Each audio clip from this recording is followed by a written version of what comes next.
भविष्यवक्ता की पुस्तक अध्याय 9। फिर उसने मेरे कानों में ऊंचे शब्द से पुकार कर कहा, नगर के अधिकारियों को अपने अपने हाथ में नाश करने का हथियार लिए हुए निकट लाओ। इस पर 6 पुरुष उत्तर की ओर ऊपरी फाटक के मार्ग से अपने अपने हाथ में घात करने का हथियार लिए हुए आए, और उनके बीच सन का वस्त्र पहने, कमर में लिखने की दवात बांधे हुए एक और पुरुष था। और वे सब भवन के भीतर जाकर पीतल की वेदी के पास खड़े हुए, और इस्राएल के परमेश्वर का तेज करूबों पर से, जिनके ऊपर वह रहा करता था, भवन की डेवड़ी पर से उठाया था।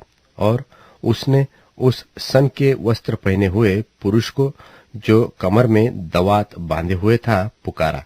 और यहोवा ने उससे कहा, इस यरूशलेम नगर के भीतर इधर उधर जाकर जितने मनुष्य उन सब घृणित कामों के कारण जो उसमें किए जाते हैं सांसें भरते और दुख से चिल्लाते हैं, उनके माथों पर चिन्ह कर दे।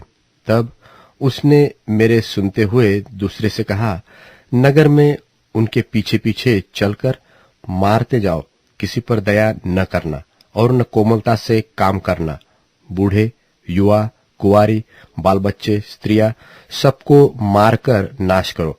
परंतु जिस किसी मनुष्य के माथे पर वह चिन्ह हो, उसके निकट न जाना, और मेरे पवित्र स्थान से ही आरंभ करो।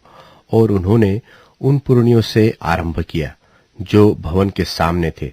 फिर उसने उनसे कहा, भवन को अशुद्ध करो और आंगन को लोथों से भर दो। चलो बाहर निकलो। तब वे निकलकर नगर में मारने लगे।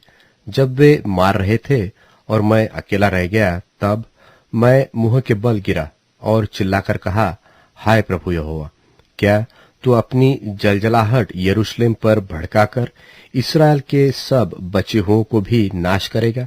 तब उसने मुझसे कहा, इस्राएल और यहूदा के घरानों का अधर्म अत्यंत ही अधिक है, यहाँ तक कि देश हत्या से और नगर अन्याय से भर गया है, क्योंकि वे कहते हैं कि यहोवा ने पृथ्वी को त्याग दिया और यहोवा कुछ नहीं देखता। इसलिए उन पर दया न होगी, न मैं कोमलता करूंगा, वरन उनकी चाल उन्हीं के सिर लौटा दूंगा। तब मैंने क्या देखा कि जो पुरुष सन का वस्त्र पहने हुए और कमर में दवात बांधे था, उसने यह कहकर समाचार दिया, जैसे तूने आज्ञा दी, मैंने वैसे ही किया है।